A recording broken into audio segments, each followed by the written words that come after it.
Die Themen im heutigen Zocker-Lounge Wochenrückblick sind Siedler-like Settle and Battle jetzt mit PvP, Oblivion Remastered auf Deutsch spielbar, Battlezone 2 im Angebot, Massenschlachten in der Antike mit Strategos, Anno 1800 ab sofort im Game Pass, Release Date für GTA 6 bekannt und Nintendo Switch Update 20 führt unter anderem virtuelle Softwarekarten ein.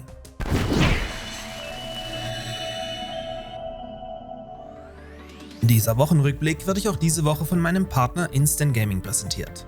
Bei Instant Gaming erhaltet ihr in der Regel alle Videospiele zum Teil deutlich günstiger als auf den Hauptplattformen und könnt so jede Menge Geld bei eurem liebsten Hobby sparen. Meine heutige Kaufempfehlung an euch ist Battlezone Combat Commander, dazu aber gleich noch mehr.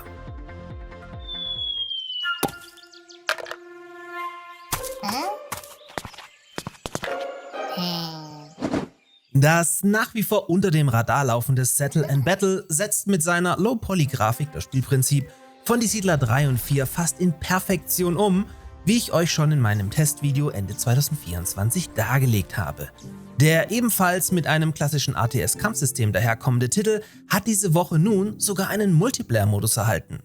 So können sich ab sofort bis zu 8 Spieler im Team oder rein im PvP duellieren, was ist natürlich auch mal wieder ein Zocker-Lounge Community-Event begünstigt.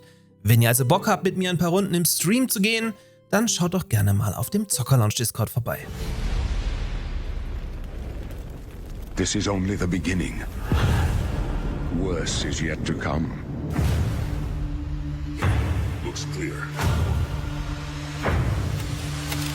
Und dann ging es sogar noch schneller als erwartet, denn die vergessene oder absichtlich nicht mit veröffentlichte deutsche Sprachausgabe könnt ihr seit Mitte der Woche via Mod problemlos in Oblivion nachpatchen. Der sogenannte German Voice Patch, den ihr via nexusmods.com beziehen könnt, erhält aktuell jeden Tag neue Updates, fügt aber die originalen Sprachdateien der Erstveröffentlichung wieder in die Remastered Edition ein. Remastered bedingt müsst ihr so aber auf Lippensynchronität verzichten, zudem bleiben alle nachträglich neu vertonten Voicelines weiterhin Englisch.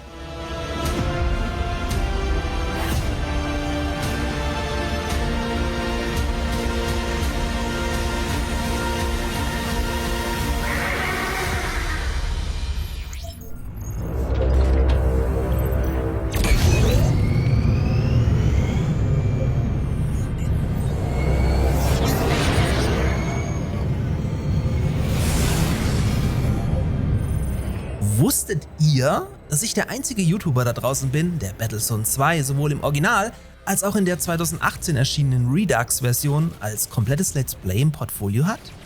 Nein? Okay, ist auch völlig egal und eine längst vergessene Zeit, aber auf was ich eigentlich hinaus möchte.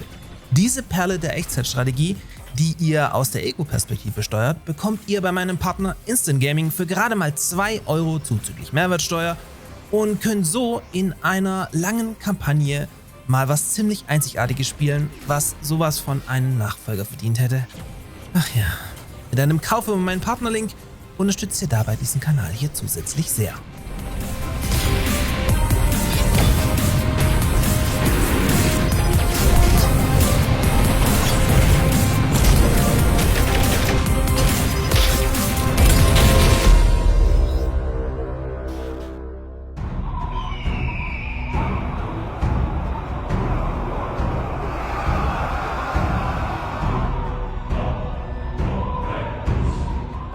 Brandneu ist hingegen Strategos, was euch noch irgendwann in diesem Jahr in historische Massenschlachten werfen möchte. Das Spiel simuliert dafür historische Schlachten mit 120 unterschiedlichen Fraktionen und über 250 Einheiten aus der Antike. Das wiederum bedeutet, dass im Getümmel mehrere tausend Einheiten gleichzeitig auf eurem Monitor aufeinanderprasseln. Um als Sieger hervorzugehen, müsst ihr in bester Total War-Manier die richtige Strategie finden und so zum Beispiel die Geländegegebenheiten nutzen und auf passende Formationen setzen. Wer das Ganze schon mal ausprobieren möchte, kann das ab sofort mit der diese Woche veröffentlichten Demo auf Steam tun.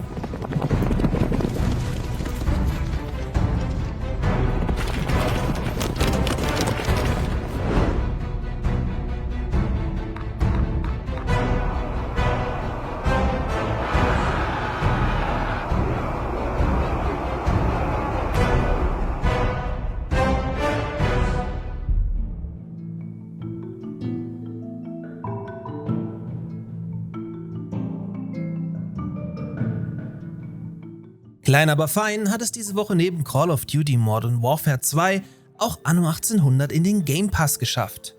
Wer das beste deutsche Ubisoft-Spiel der letzten Jahre noch nicht gespielt hat, findet also vielleicht jetzt einen Grund. Allerdings konnte ich nicht herausfinden, ob in der PC-Version alle DLCs enthalten sind. Tendenziell augenscheinlich eher nicht. Alternativ gibt's Anno 1800 aber auch bei meinem Partner Instant Gaming für 12,44 € zuzüglich Mehrwertsteuer. Gönnt euch!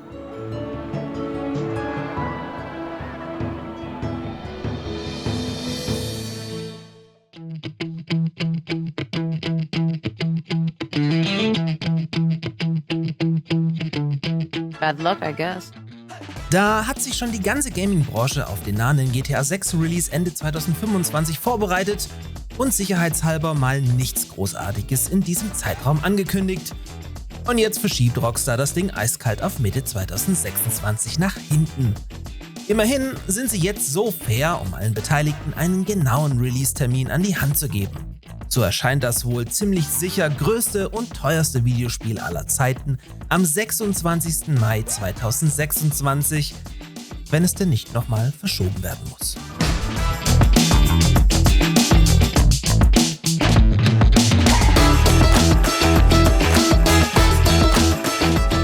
Und zum Abschluss steht uns ja auch noch in wenigen Wochen der größte Konsolenlaunch aller Zeiten ins Haus. Diesbezüglich hat Nintendo jetzt seine bald in Rente gehende Nintendo Switch mit dem Systemupdate 20.0.0 versorgt, welches es durchaus in sich hat. Version 20 hat im Grunde mit GameShare und den virtuellen Softwarekarten zwei Highlights. Via GameShare werden Nintendo Switch 2 Besitzer in Zukunft Spiele mit Switch 1 Usern teilen können und so Multiplayer-Sessions ermöglichen, ohne dass der User der Switch 1 das Spiel besitzt. Erstes prominentes Beispiel ist hier Split Fiction, welches gar nicht für die Switch 1 erscheint, aber dann im Multiplayer mit einer Kombination aus einer Switch 2 und einer Switch 1 zu zweit gespielt werden kann. Eure alte Switch 1 bleibt also weiterhin sinnvoll. Solltet ihr diese aber jetzt trotzdem noch verkaufen wollen, könnt ihr dank dem Update alle eure Daten in einer Cloud parken und dann später auf eure Switch 2 transferieren, was auch ein sehr feiner Move von Nintendo ist. Zweites Highlight sind die digitalen Gamecards, die es euch nun ermöglichen, digitale Spiele an andere Switch-Konsolen zu verleihen. Das funktioniert zum einen über die Familiengruppe jederzeit online oder alternativ mit Freunden, die dafür ihre Konsole in NFC-Reichweite halten müssen und das verliehene Spiel bis zu 2 Wochen zocken können, ehe es wieder automatisch an den Besitzer zurücktransferiert wird. Mit dieser Möglichkeit eliminiert Nintendo das größte Handicap digitaler Spiele gegenüber denen auf einer Gamecard und sorgt sogar dafür, dass ihr eure verliehenen Spiele auch sicher zurückbekommt. Ich weiß zum Beispiel bis heute nicht, wo mein Wii U Nintendo Land gelandet ist. Egal. Da gleichzeitig digitale Spiele gegenüber physischen auf einer Gamecard 10 € günstiger werden, sollte aber auch klar sein, wo die Reise hingeht. In diesem Zug hat auch der eShop ein größeres Update erhalten und läuft jetzt nach all den Jahren tatsächlich deutlich runter als jemals zuvor. Freut ihr euch auf die Switch 2? Gerne mal in die Kommentare damit. In diesem Sinne, ein schönes Restwochenende, schaut euch unbedingt mal Battlezone 2 an und bis zum nächsten Mal.